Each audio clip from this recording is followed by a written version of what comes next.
الرحمن الرحیم الحمد للہ رب العالمین والصلاة والسلام على اشرف الانبیاء والمرسلین وعلى آلہ واصحابہ اجمعین ومن تبعهم بإحسان الى یوم الدین یا ایہا الذین آمنوا اتقوا اللہ حق تقاته ولا تموتن الا وانتم مسلمون یا ایہا الناس اتقوا ربکم الذی خلقکم من نفس واحدہ وخلق منها زوجها وبث منهما رجالا كثيرا ونساء واتقوا الله الذي تساءلون به والأرحام إن الله كان عليكم رقيبا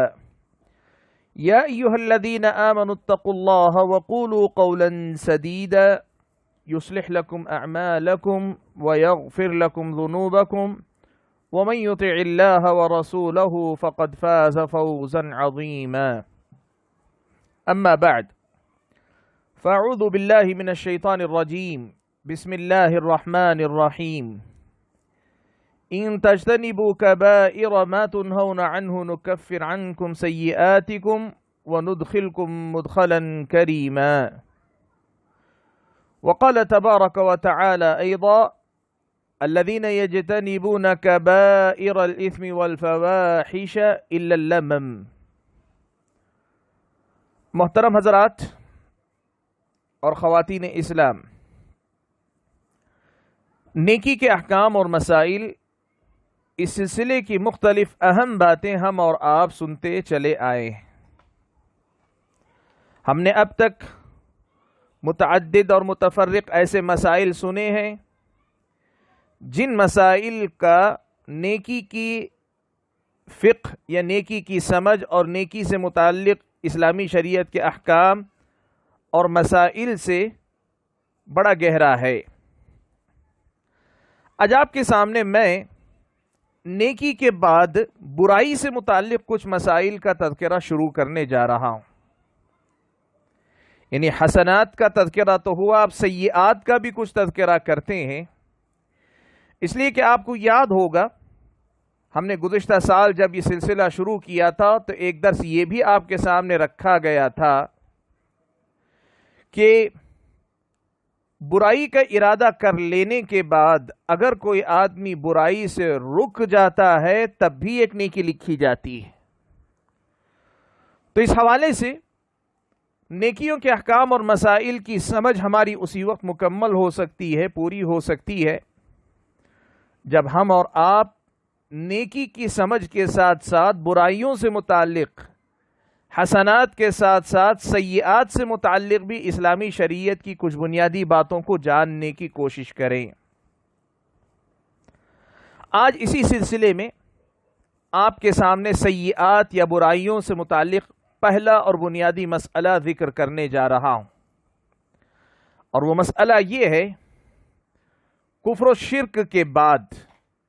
کفر و شرک کی جو باتیں ہیں ان کے بعد اللہ تبارک و تعالیٰ کی جو نافرمانی، جن کو ہم عرف عام میں گناہ کہتے ہیں یا ذنوب کہتے ہیں، ذنب ذنوب گناہ کہتے ہیں عرف عام میں، ان سے متعلق کچھ جزئیات ہم اور آپ سننے اور سیکھنے کی کوشش کرتے ہیں. ہماری بات یاد رکھی جائے کہ یہ ساری گفتگو کفر و شرک کی باتوں کے بعد ہے. کفر و شرک کے جو معاملات ہیں وہ تو دائرہ اسلام سے نکالنے والے گناہ ہیں،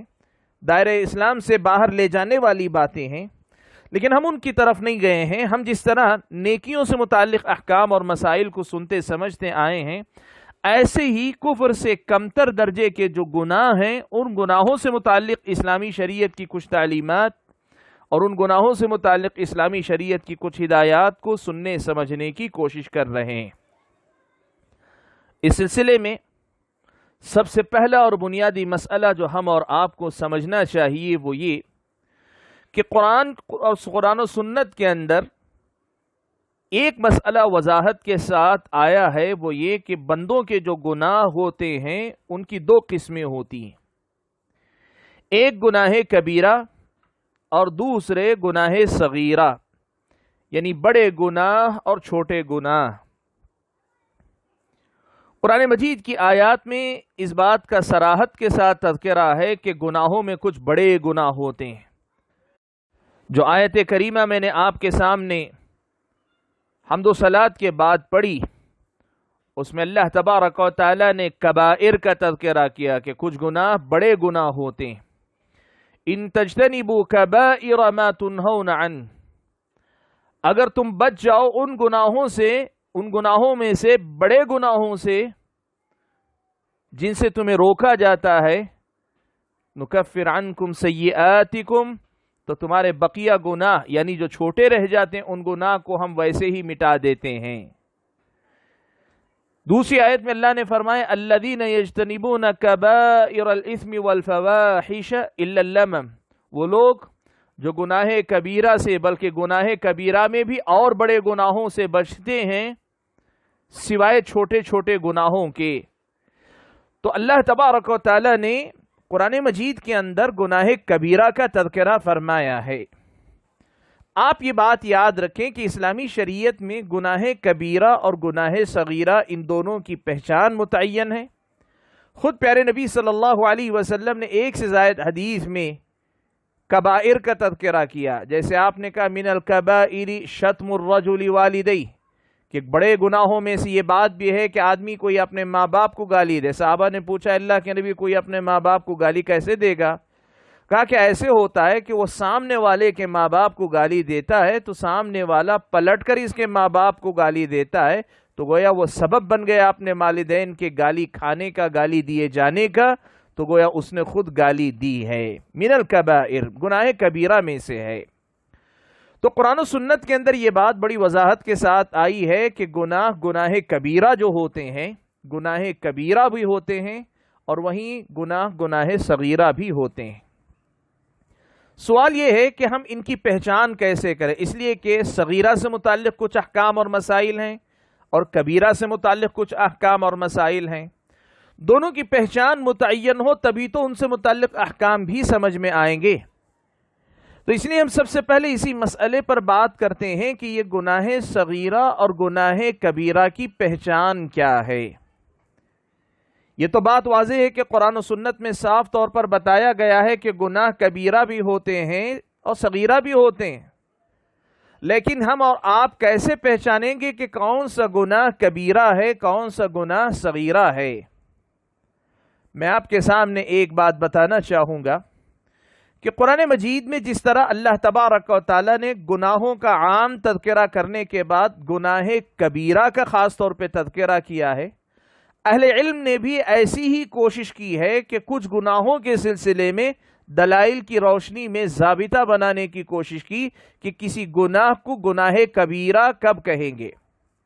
اس کا مطلب یہ ہوا کہ جو گناہ اس ضابطے، اس قانون، اس اصول پر پورا اترے گا وہ گناہ کبیرہ قرار پائے گا،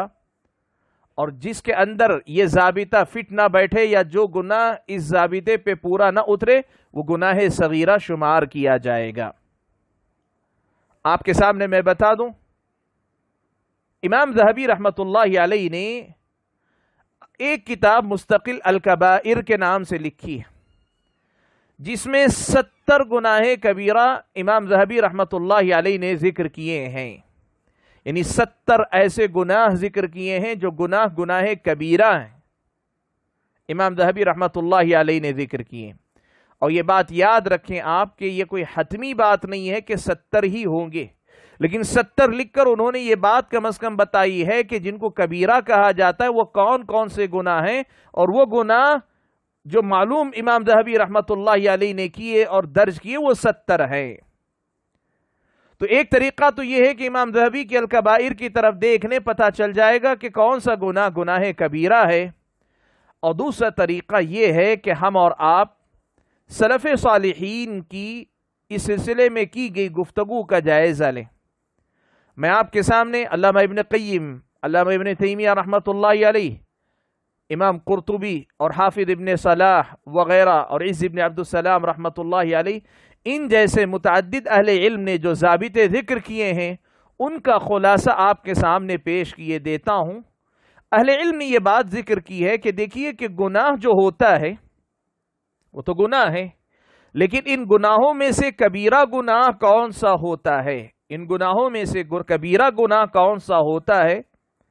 تو کہا ایک گناہ تو گناہ کبیرہ کی ایک پہچان تو یہ ہے کہ خود قرآن مجید کے اندر یا احادیث کے اندر اسے کبیرہ کہا گیا ہو، یعنی قرآن یا سنت کے اندر خود اسے کہا گیا ہو کہ یہ کبیرہ ہے، یا امت کا اجماع ہو چکا ہے کہ یہ گناہ کبیرہ ہے۔ جس گناہ کو قرآن و سنت میں یا اجماع میں کبیرہ قرار دیا گیا ہو تو وہ گناہ کبیرہ ہے، ایک علامت گناہ کبیرہ کی۔ دوسری علامت، ہر وہ گناہ جس کے کرنے والے پر دنیا میں اللہ تبارک و تعالی نے حد جاری کرنے کا حکم دیا ہو، جیسے قتل ہے، زنا ہے، چوری ہے، آدمی کی جو ہے شراب نوشی ہے، ان سب پہ اسلامی شریعت نے حد متعین کی ہے۔ تو جس کے سلسلے میں حد متعین ہو وہ گناہ کبیرہ ہے۔ تیسری علامت یہ ہے کہ جس گناہ کو قرآن مجید کے اندر عظیم کہا گیا، بڑا گناہ کہا گیا، یعنی کبیرہ کا لفظ نہ استعمال کیا گیا لیکن ایسا لفظ استعمال کیا گیا جو کبیرہ کے مفہوم پر دلالت کرے، جیسے عظیم، ذنب عظیم، یہ بہت بڑا گناہ ہے قرار دیا جائے، یہ بھی ایک علامت ہے کہ یہ گناہ کبیرہ ہے۔ ایک اور علامت یہ بھی ہے کہ اس گناہ پر سخت نکیر کی جائے، یعنی شریعت اسلامیہ نے نہ صرف یہ کہ اس کو گناہ کہا ہے بلکہ سختی کے ساتھ اس گناہ سے روکا ہے۔ تو ہر وہ گناہ جس کے کرنے سے سختی سے روکا گیا ہو وہ گناہ بھی گناہ کبیرہ ہے۔ ایک اور علامت یہ بھی ہے کہ جس گناہ پر اللہ کے نبی صلی اللہ علیہ وسلم نے یہ فرمایا ہو کہ اس گناہ کا کرنے والا جنت میں نہیں جائے گا، اسی طرح ہر وہ گناہ جس پر نبی علیہ الصلاۃ والسلام نے یہ کہا ہو کہ اس گناہ کا کرنے والا جنت کی خوشبو نہیں پائے گا، اسی طرح ہر وہ گناہ جس کے بارے میں نبی علیہ الصلاۃ والسلام نے یہ الفاظ استعمال کیے ہوں کہ لیس منا، ایسا کرنے والا آدمی ہم میں سے نہیں ہے۔ ایک اور علامت گناہ کبیرہ کی اہل علم نے یہ بھی لکھی ہے کہ ہر وہ گناہ کہ جس کے کرنے والے کو اسلامی شریعت نے فاسق کہا ہے، اللہ تبارک و تعالیٰ نے ایسے گناہ کے کرنے والوں کو فاسق کہا ہے، وہ گناہ کبیرہ ہے۔ تو جس گناہ کو فسق کہا گیا یا جس گناہ کے کرنے والے کو فاسق کہا گیا، ایسا گناہ کبیرہ ہے۔ ایک اور علامت یہ بھی ہے کہ اللہ تبارک و تعالی نے جس گناہ پر لعنت کا اعلان کیا، نبی علیہ الصلوۃ والسلام نے جس گناہ کے کرنے والے پہ لعنت بھیجی ہے، تو ایسا گناہ بھی گناہ کبیرہ ہے۔ ایک اور علامت گناہ کبیرہ کی یہ بھی ہے کہ جس گناہ کے کرنے والے کے سلسلے میں قرآن یا حدیث میں یہ کہا گیا کہ ایسے کرنے والے کے لیے سخت عذاب ہے یا دردناک عذاب ہے، تو جس کے بارے میں کہا گیا دردناک عذاب ہے، سخت عذاب ہے، تو وہ گناہ کبیرہ ہے۔ ایک اور علامت یہ بھی ہے کہ جس گناہ کے کرنے پر اللہ تبارک و تعالیٰ کا غضب نازل ہونے کی وعید سنائی گئی ہے، اللہ تبارک و تعالیٰ کا غضب نازل ہونے کی وعید سنائی گئی ہو۔ اور ایک اور علامت یہ بھی ہے کہ جس گناہ پر جہنم کی وعید سیدھے سیدھے سنا دی گئی ہو، جس گناہ پر خصوصی طور پر جہنم کی وعید سنا دی گئی ہو، یہ بھی گناہ کبیرہ ہے۔ یہ وہ علامتیں ہیں جو اہل علم نے ذکر کی، ان میں سے کوئی بھی کسی بھی گناہ سے متعلق اگر ان میں سے کوئی ایک بھی بات آئی ہے کہ اس میں وعید سنائی گئی ہے، اس میں حد واجب کی گئی ہے، اس میں جہنم کا عذاب کی وعید سنائی گئی، گناہ کرنے والے کو فاسق کہا گیا،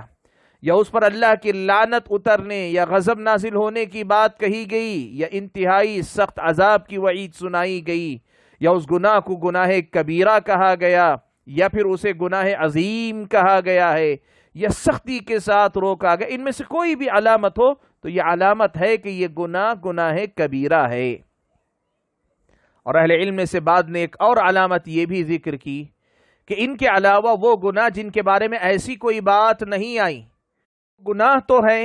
لیکن اس گناہ کے سلسلے میں یہ جو صفات ہم نے ذکر کی ایسی کوئی بھی بات نہیں پائی گئی تو وہ گناہ صغیرہ رہے گا، چھوٹا گناہ شمار ہوگا۔ تو جن کے بارے میں ان میں سے کوئی وصف، کوئی صفت، کوئی بات پائی جائے وہ کبیرہ گناہ ہے، اور جس گناہ کے اندر گناہ تو ہے لیکن ان میں سے کوئی بات نہ پائی جائے جو صفات ہم نے ذکر کی تو پھر وہ گناہ صغیرہ شمار کیا جائے گا۔ یہ پہلی بات ہے جو ہم کو سمجھنی چاہیے، اور اہل علم نے اس تقسیم کے بعد مزید یہ بات آگے بڑھا کر بتائی کہ اگر ان گناہ صغیرہ میں سے، یعنی ایسا گناہ کیا جو گناہ ان صفات میں سے کوئی صفت اپنے ساتھ نہیں رکھتا ہے، جو ابھی ہم نے آپ کے سامنے گنائی، ان اسباب میں سے کوئی سبب اپنے ساتھ نہیں رکھتا ہے تو وہ گناہ صغیرہ ہے، لیکن وہ آدمی جو اس گناہ کا مرتکب ہو رہا ہے اس گناہ پر اصرار کرتا ہے، یعنی گناہ صغیرہ پہ آدمی مسلسل اصرار کرتا رہے تو آدمی کے اس اصرار کی وجہ سے وہ گناہ صغیرہ گناہ کبیرہ میں بدل جاتا ہے۔ آدمی اگر گناہ پر اصرار کرے گناہ صغیرہ پر تو یہ گناہ صغیرہ گناہ کبیرہ میں بدل جاتا ہے، اور بالکل اسی طرح گناہ کبیرہ پہ اگر کوئی آدمی اصرار کرتا ہے تو وہ کبیرہ تو پہلے ہی سے تھا لیکن کبیرہ میں بھی فواحش یعنی انتہا درجے کے برے گناہ میں تبدیل ہو جاتا ہے۔ قرآن مجید کی جو آیت کریمہ میں نے آپ کے سامنے پڑھی، سورہ نجم کی آیت، اللہ نے فرمایا الذین یجتنبون کبائر الاثم والفواحش الا اللمم،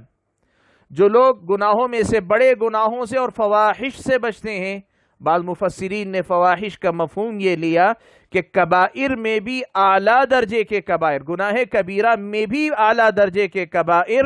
ان کو کہا جاتا ہے کہ یہ جو ہے فواحش ہیں۔ اور یہ فواحش کیسے ہوتے ہیں؟ کہا دو طرح سے، ایک تو یہ کہ گناہ کبیرہ پر اصرار ہو تو یہ انتہا درجے کی برائی ہے، اور دوسری طرف یہ بھی کہ گناہ کبیرہ اگر کسی اپنے قریبی رشتہ دار کے ساتھ ہو، جیسے مثال کے طور پر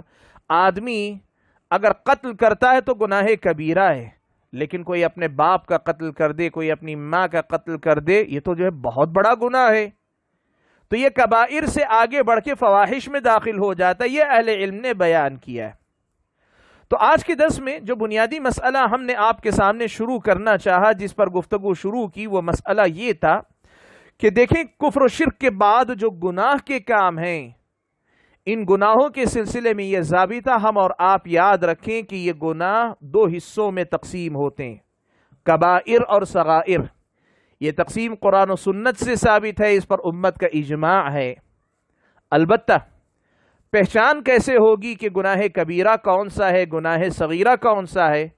تو جیسے ہم نے آپ کے سامنے ذکر کیا، اہل علم نے قرآن و سنت کے نصوص کا جائزہ لینے کے بعد، قرآن کی آیات اور احادیث کا جائزہ لینے کے بعد یہ ضابطہ طے کیا ہے کہ جن گناہوں میں ان اوصاف، ان صفات میں سے کوئی صفت پائی جائے تو وہ کبیرہ شمار ہوگا، اور ایسا گناہ جس سے منع کیا گیا ہے لیکن ایسی کوئی وعید یا ان صفات میں سے کوئی بات نہیں پائی جاتی تو وہ گناہ صغیرہ شمار کیا جائے گا۔ یہ گناہ کبیرہ اور صغیرہ کی تقسیم ہمیں یاد رہنی چاہیے، اس لیے کہ آگے چل کر ہم اپنے اگلے درس کے اندر یا اس کے بعد والے دروس کے اندر انہی گناہ صغیرہ اور گناہ کبیرہ سے متعلق کئی ایک باتیں آپ کے سامنے ذکر کرنے والے ہیں۔ اس تقسیم کو یاد رکھیں گے تو پھر آئندہ کی باتیں ہماری اور آپ کی سمجھ میں اچھی طریقے سے آ سکیں گی۔ تو آج کے درس میں ہم بات کو زیادہ اور طویل نہیں کریں گے، طول نہیں دیں گے۔ جو بات آپ کے سامنے آج کے درس میں رکھنی تھی وہ یہ کہ جو گناہ ہیں، گناہوں کا ارادہ کر لینے کے بعد اس گناہ سے رک جانا، باز آ جانا بھی ایک نیکی ہے۔ تو ہم اور آپ کو پھر گناہوں کی سمجھ بھی آنی چاہیے کہ کون سا گناہ کبیرہ ہے، کون سا گناہ صغیرہ ہے، کبیرہ سے متعلق کیا احکام اور مسائل ہیں، صغیرہ سے متعلق کیا احکام اور مسائل ہیں۔ آج ہم نے اس کی شروعات کی ہے، کل سے ہم اس سلسلے کو مزید آگے بڑھائیں گے۔ اللہ تبارک و تعالیٰ سے دعا کیجئے کہ اللہ تعالیٰ مجھ کو اور آپ کو ان گناہوں سے بچنے کی اور ان گناہوں سے متعلق اسلامی شریعت کے احکام کو سمجھ کر ان پر عمل پیرا ہونے کی توفیق عطا فرمائے. آمین. وآخر دعوانا الحمد للہ رب العالمین.